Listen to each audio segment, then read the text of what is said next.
వచ్చాము 8వ వచనం చదువుకుందాం. సొలొమోను భక్తుడు సామెతల గ్రంథాన్ని, ప్రసంగి గ్రంథాన్ని చక్కగా తన మాటల ద్వారా తెలియజేశాడు కనుక సామెతల గ్రంథము 1వ అధ్యాయం 8వ వచనంలో, నా కుమారుడా నీ తండ్రి ఉపదేశము ఆలకించుము. నా కుమారుడా నా తండ్రి ఉపదేశము ఆలకించుము. నా కుమారుడా నీ తండ్రి ఉపదేశము ఆలకించుమని సొలొమోను భక్తుడు యవనస్తులను గురించి మాట్లాడుతున్నాడు. ఏం మాట్లాడుతున్నాడంటే, నా కుమారుడా నీ తండ్రి ఉపదేశాన్ని ఆలకించుము, నీ తండ్రి చెప్పు బోధను త్రోసివేయకుము. యవనస్తులకి చెప్తున్న మాట, నీ తండ్రి ఉపదేశాలు ఆలకించు.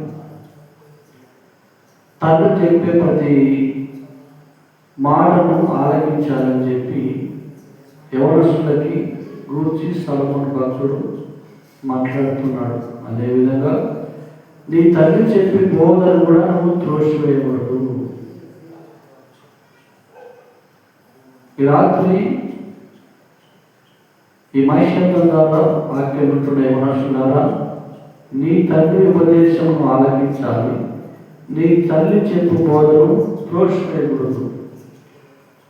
తల్లి తన బిడ్డను ప్రేమించి ఎన్నో విషయాలు చెప్తా ఉంటుంది కనుక తల్లి బోధను త్రోసివేయకూడదు అని చెప్పి సొలొమోను భక్తుడు సెలవిస్తా ఉన్నాడు. ఈ రోజుల్లో తల్లి చెప్పే ప్రతి మాటను త్రోసివేసేవారు చాలామంది ఉన్నారు. తల్లి చెప్పే మాటను లెక్క చేయని వారు చాలామంది ఉన్నారు. అందుకే సొలొమోను భక్తుడు అంటాడు, నా కుమారుడా నీ తండ్రి ఉపదేశాన్ని నువ్వు ఆలకించు.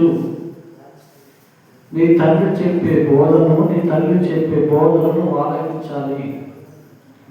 బైబిల్ గ్రంథంలో, దేవుని పరిశుద్ధ గ్రంథంలో దేవుడు చెప్తున్న మాట, నీ తల్లిదండ్రులను సన్మానించము, అప్పుడు నీవు భూమి మీద దీర్ఘాయుష్మంతుడు అవుతావని సెలవిసిన రీతిగానే దేవుని పరిశుద్ధ గ్రంథంలో ఎలాగైతే నీ తల్లిని తండ్రిని సన్మానించము, అప్పుడు నువ్వు దీర్ఘాయుష్మంతుడు అవుతావని సెలవించిన రీతిగా నువ్వు నీ తల్లి చెప్పే ప్రతి మాటను బోధను వినాలని చెప్పి సొలొమోను భక్తుడు సెలవిస్తున్నాడు. కనుక ఇంతవరకు నువ్వు తల్లి చెప్పే మాటలు వినకుండా, తండ్రి చెప్పే మాటలు వినకుండా మరి తిరుగుతున్నావేమో. దేవుడు నిన్ను గురించి ఈ రాత్రి మాట్లాడుతున్నాడు. నా కుమారుడా నీ తండ్రి ఉపదేశం ఆలకింపు, నీ తండ్రి చెప్పు బోధను త్రోసివేయు. తండ్రి చెప్పే బోధనను త్రోసివేసిన, తండ్రి చెప్పే మాటలను నువ్వు వినకుండా తిరిగినా అది నీకు క్షేమం కాదు, నీకు వాస్తవం కాదు. ఎప్పుడైతే నువ్వు వారి మాటలు వింటావో, ఎప్పుడైతే వారి మాటల ప్రకారం నడుస్తావో, అప్పుడు నీకు క్షేమం కలుగుతుంది, అప్పుడు నీకు నెమ్మది కలుగుతుంది. కనుక తల్లిదండ్రుల మాట చక్కగా వినాలని చెప్పి, ఖచ్చితంగా వినాలని చెప్పి దేవుని పరిశుద్ధ గ్రంథంలో సొలొమోను భక్తుడు రాయించాడు. కనుక ప్రతి యవనస్తుడు, ప్రతి యవనస్తురాలు ఖచ్చితంగా తల్లి చెప్పే ప్రతి మాటను వినాలి. ఎందుకంటే తల్లి తన బిడ్డల క్షేమాన్ని కోరుకుంటుంది. తనకి ఎంత బాధలున్నా, తనకి ఎన్ని ఇబ్బందులున్నా ప్రతి తల్లి తండ్రి కోరుకునేది నా కుమారుడు బాగుండాలి, నా కుమారుడు భవిష్యత్తు బాగుండాలి అని చెప్పి ఎంతో కష్టపడి బిడ్డల కొరకు కష్టపడి వారిని చదివిస్తుంటారు, వారి అవసరం తీరుస్తుంటారు. కనుక ప్రతి యవనస్తుడు కూడా తల్లిదండ్రులు చెప్పే ప్రతి మాటను వినేవారుగా ఉండాలి. కనుక ఎప్పుడైతే తల్లిదండ్రుల మాట వింటారో, తల్లిదండ్రులు చెప్పే మాట వింటారో వారిని దేవుడు దీర్ఘాయుష్మంతులుగా చేసుకుంటాడు. కనుక అందుకే సొలొమోను భక్తుడు చదివిస్తున్న రీతిగా నీ తల్లిదండ్రులు చెప్పే ప్రతి మాటను నువ్వు వినేవారుగా ఉండాలి. అదే సామెతల గ్రంథము 3వ అధ్యాయం 1 నుంచి చదివితే, నా కుమారుడా నా ఉపదేశం మరొకము, నాటను ఉదయపూర్వకంగా గైకొనాలంట. ఒక తల్లి తన కుమారుడు చెప్తా నాటను ఉదయపూర్వకంగా గైకొను. తల్లిదండ్రులు చెప్పే మాటలు హృదయపూర్వకంగా గాయకునంట.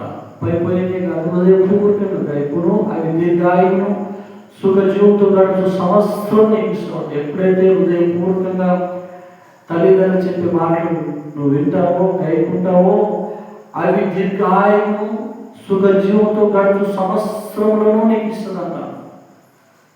సుఖ జీవంతో గడుచు సంవత్సరంలో నీకు ఇస్తాయి. ఎప్పుడు అంటే హృదయపూర్వకంగా తల్లిదండ్రులు చెప్పే మాటలు విన్నప్పుడు అప్పుడు నీకు శాంతి కలుగుతుందంట.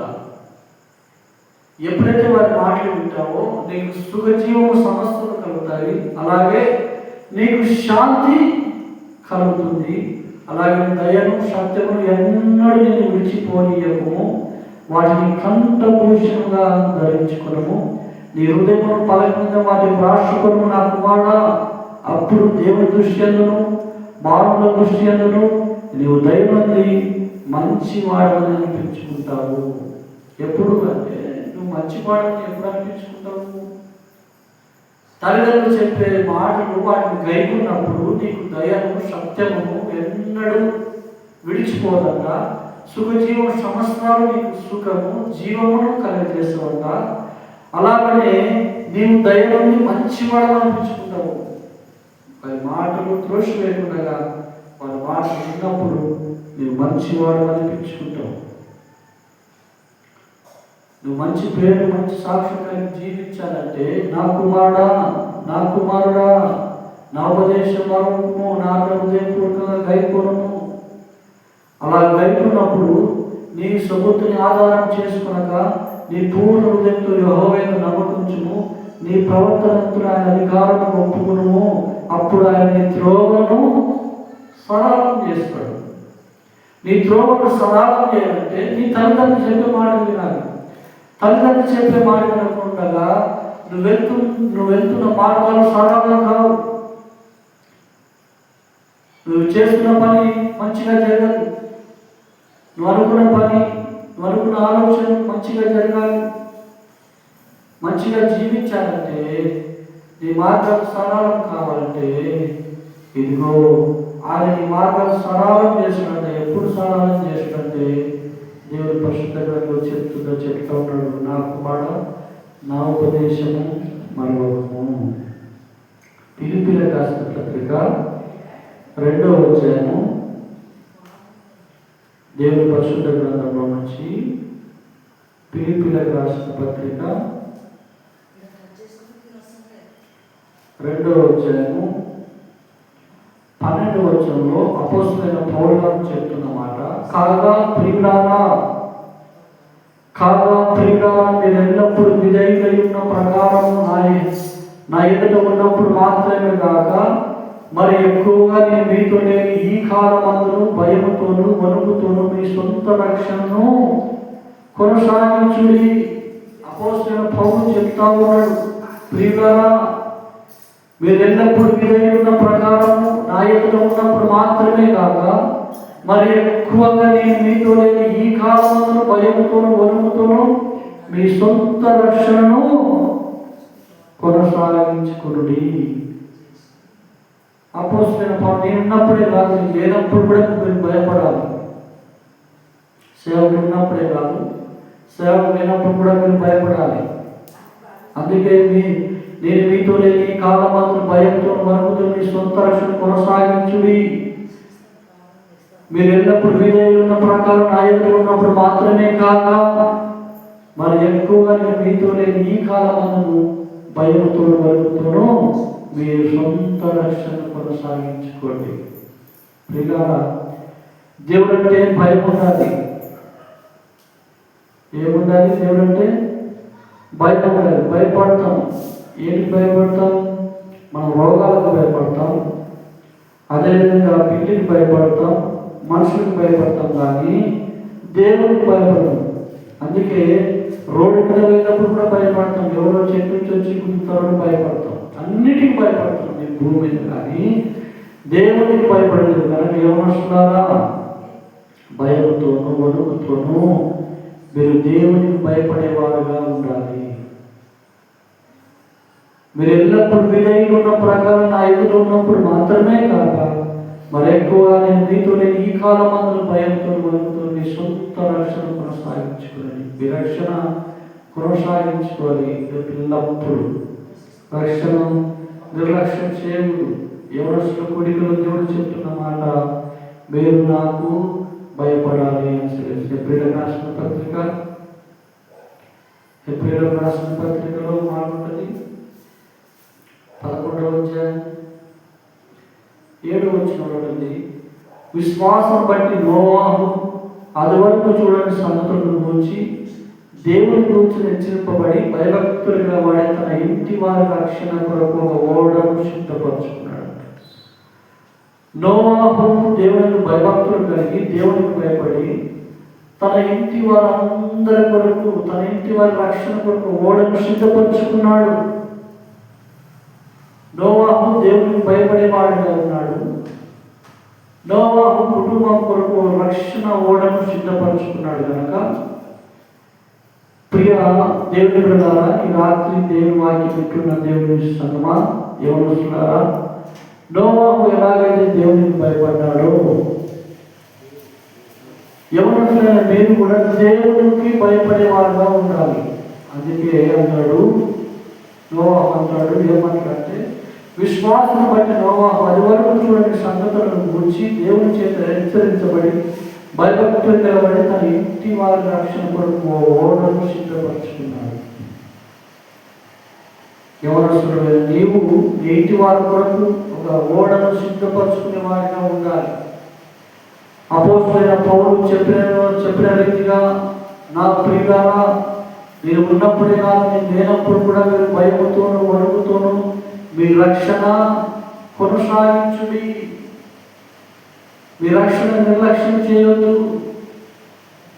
యెహోవాలాగా మీరు ఎల్లప్పుడూ భయముతోనూ వణుకుతోనూ మీ రక్షణ కొనసాగించుడని శ్రేష్ఠుడు. ప్రియులారా, 91వ కీర్తనలో ఒకటి మాట ఉంటుంది.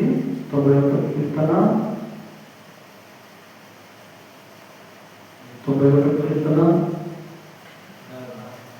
5వ వచనంలో ఒక మాట చదివితే,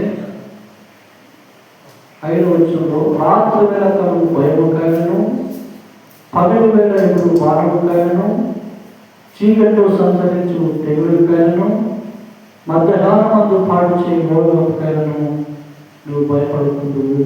ఎప్పుడైతే నువ్వు దేవుడికి భయపడతావో వీటన్నిటికీ భయపడమని దేవుడు సెలవిస్తున్నాడు. ఎప్పుడైతే నువ్వు దేవునికి భయపడతావో రాత్రి వేళ భయాలకు భయపడవు. అదేవిధంగా పగటి ఎన్నో బాణాలు భయపడ, పగటి ఎన్నో బాణం అంటే పగటి మీద ఎన్నో అనారోగ్యాలు, మధ్యాహ్నం పాడు చేయ రోగాలు, చీకటిలో సంచరించు తెగులుకాయను, మధ్యాహ్నం పాటు రోగంకాయను నువ్వు భయపడకుండా ఉంటావు కనుక ఎప్పుడు అంటే ఆయన నువ్వు భయపడినప్పుడంట వీటన్నిటికీ నువ్వు భయపడకుండా సురక్షితంగా ఉంటావు. కనుక మనము దేవునికి భయపడేవారుగా ఉండాలి. ఆయన భయపడినప్పుడు వీటన్నిటి కూడా నువ్వు భయపడకుండా ధైర్యంగా ఉంటావని దేవుని పరిశుద్ధ గ్రంథంలో ఈ మాటలు సెలవిస్తున్నాడు. అదేవిధంగా లూకాసు వార్త 12వ అధ్యాయం, లూకాసు వార్త 12వ అధ్యాయంలో ఒక మాట చదువుతున్నాం. లూకాసు వార్త 12వ అధ్యాయం 32వ వచనంలో ఒక మాట ఉంటుంది. చిన్నమందా భయపడకుడి, మీకు రాజ్యం అనుగ్రహించుటకు ఈ తండ్రికి ఇష్టమై ఉన్నది. చిన్నమంద భయపడకుడి. ఇప్పుడు మీరు చిన్న మందే కావచ్చు, చిన్న సంఘమే కావచ్చు, చిన్న కుటుంబమే కావచ్చు, నీ ఒక్కడే కావచ్చు, చిన్న మంద భయపడుతుంది. మీకు రాజ్యం అనుగ్రహించుటకు మీ తండ్రికి ఇష్టమై ఉన్నదంట. దేవుడు మనకు రాజ్యం అనుగ్రహించుటకు, దేవుడు పరలోక రాజ్యం అనుగ్రహించుటకు దేవుడికి ఎంత నువ్వంటే ఇష్టం అంట. అందుకే మీరు భయపడొద్దండి. భయపడితే ఏమొస్తుంది? నువ్వు సమస్యలకు భయపడితే, వస్తున్న ఇబ్బందులకు భయపడితే ఏమొస్తుందంటే, సామెతల గ్రంథంలో 29వ అధ్యాయం 25వ వచనంలో ఉంటుంది, భయపడటం వలన మనిషి అశ్వని ఉరోషం అంటారు. నువ్వు ప్రతిదాన్ని భయపడితే ఉరోషుని కనుక భయపడకుండా నువ్వు ధైర్యంగా ఉండాలి. కనుక భయపడద్దు అని దేవుడి చిన్న మంద భయపడద్దు. నువ్వు చిన్న కుటుంబమే కావచ్చు, నీ చిన్న సంఘమే కావచ్చు, నువ్వు ఒంటరిగా ఉండొచ్చు, ఒంటరిగా జీవిస్తుండొచ్చు, నువ్వు భయపడద్దు. దేవుడు నీకు రాజ్యానికి దేవుడు ఇష్టమై ఉన్నాడంట. కనుక నువ్వు భయపడి వాడిని ఉండకుండా దేవుడికి భయపడితే దేవుడు ఆయన రాజ్యం నీకు ఇచ్చుటకు దేవుడు సిద్ధంగా ఉన్నాడు. నువ్వు భయపడకుండా ఉంటే దేవుడు నీకు సహాయం చేసేవాడుగా ఉంటున్నాడు. ఎవరి కాలంలో జీవిస్తున్న నీకు దేవుడు చెప్తున్న మాట యెషయా గ్రంథం 41వ అధ్యాయం, యెషయా గ్రంథము 41వ అధ్యాయము 10వ వచనంలో ఒక మాట ఉంటుంది. భూమి గంధం నేను పట్టుకుని దాన్ని పొడ నుండి పీల్చుకున్నవాడా, నీవు దాసుడు అనియు, నీవు నా దాసుడు అనియు, నేను నన్ను ఉపేక్షించి ఏర్పరచుకుంటున్నాను, నేను నీతో చెప్పి ఉన్నాను, నీకు తోడై ఉన్నాను, భయపడకను, నేను దేవుడనై ఉన్నాను, దిగులు పడకను, నిన్ను బలపడుతును, నీకు సహాయం చేయవాడని ఉన్నాను, నేనే నీకు నా దక్షిణ హస్తముతో నిన్ను ఆదుకుంటున్నాను. యెషయా గ్రంథంలో ఇదిగో దేవుడు మనతో మాట్లాడుతున్న మాట, ఎవరైనా మీతో మాట్లాడుతున్న మాట. నువ్వు భయపడద్దు అని చెప్పి ఒక సువార్తను చెప్పాడు. దేవుడు నీకు రాజ్యం ఉంచుటకు దేవుడికి ఇష్టమైన రీతిగానే మళ్ళీ నీకు దేవుడు సహాయం చేసే దేవుడై ఉన్నాడు. ఏం సహాయం చేస్తాడు? దేవుడు నీ పనుల్లో తోడై సహాయం చేస్తాడు, నీ పనులు సహాయం చేస్తాడు, నీ భవిష్యత్తును ఆశీర్వదిస్తాడు, నీ భవిష్యత్తు ప్రణాళికను ఆశీర్వదిస్తాడు. నువ్వు చదువుతున్న చదువుల్లోనూ రాబోతున్న ఉద్దేశం కలిగి ఉన్నాడు కనుక దేవుడు ఖచ్చితంగా దేవుడు నీకు సహాయం చేసే వాడుగా ఉన్నాడు. కనుక ఆయన అంటాడు, మీరు భయపడుతుంది. దేవుడు సహాయం చేయాలి అంటే దేవుడికి భయపడే వారుగా ఉండాలి. 2వ తిమోతికి రాసిన పత్రిక 1వ అధ్యాయము, 2వ తిమోతికి రాసిన పత్రిక 1వ అధ్యాయము 7వ వచనం ఉంటుంది. దేవుడు మనకు శక్తియు ప్రేమయు ఇంద్రియు నిగ్రహము గల ఆత్మ ఇచ్చాడు కానీ పెరిగి గల ఆత్మ ఇయ్యలేదు. దేవుడు శక్తి గల ఆత్మని ఇచ్చాడు, నీకు పెరిగి ఆత్మను ఇయ్యలేదు. కనుక ఆ శక్తి గల ఆత్మను పొందుకొని శక్తి గల ఆత్మను పొందుకొని నువ్వు జీవించినప్పుడు దేవుడు నీకు తోడై ఉంటాడు, దేవుడు నీకు సహాయం చేసేవాడుగా ఉంటాడు. భయపడదు, నా దక్షిణ హస్తంతో నేను ఆదుకుంటాను, నేను నీకు సహాయం చేస్తానని సెలవించినది దేవుడు. ఎవరు జీవిస్తున్న నీవు ఎప్పుడైతే ఆయన మాటలు వింటామో, ఆయన మాటలు పెట్టుకుని ఉంటామో దేవుడు నీకు తోడై ఉంటాడు. అందుకే నా కుమారుడా, నా తండ్రి ఉపదేశమును మరొకము, నీ తల్లి ఉపదేశాన్ని మరొకము, నీ తండ్రి ఉపదేశాన్ని మరొకము, నా ఆజ్ఞలు హృదయపూర్వకం గైకొనము, అవి దీర్ఘాయువు సుఖజీవుతో గడుచు సంవత్సరాలు ఇస్తుంటారు. ఎప్పుడైతే తండ్రి మాటలు విన్నప్పుడు అవి అంట నీకు దీర్ఘాయువు సుఖజీవుతో గడుచు సంవత్సరం నీకు ఇస్తారంట. శాంతి నీకు కలుగుతుంది. నీకు శాంతి కలగాలన్నా, నెమ్మది కలగాలన్నా, నీకు ఎప్పుడు నువ్వు మంచివాడు అనిపించుకోవాలన్నా, నా కుమారుడు నా ఉపదేశం మరొకరు సొలొమోను భక్తుడు ఎలాగైతే సెలవించాడు, నీ తల్లి బోధన దోషవేయకము, నీ తండ్రి ఉపదేశం ఆలోచించమని సొలొమోను భక్తుడు సెలవించిన రీతిగా తల్లి తండ్రి ఉపదేశాన్ని ఎప్పుడైతే వింటావో అవి సుఖజీవంతో గడిచిన సంవత్సరాలకు దయాత్మకంగా ఉంచి నువ్వు వెళ్తున్న పనుల్లో కానీ, నువ్వు చేస్తున్న ఉద్యోగంలో కానీ, నువ్వు వెళ్తున్న మార్గంలో కానీ, నువ్వు చేస్తున్న పనుల్లో కానీ నువ్వు తోడై నీకు సుఖము జీవ సంవత్సరాలు దేవుడు దయాత్మకంగా నీకు ఉంచి నడిపిస్తాడు. కనుక ఆయన మాటలు నీకు వినేవారుగా ఉండాలి. కనుక ఈ రాత్రి సొలొమోను భక్తుడు సెలవించింది తండ్రి ఉపదేశాన్ని మరొకగా వాటి ప్రకారం జీవించినప్పుడు దేవుడు నిత్యము తోడయుడి నీకు సహాయం చేసే దేవుడుగా ఉన్నాడు. దేవుడి వాక్యాన్ని దీవించి ఆశీర్వదించుగా.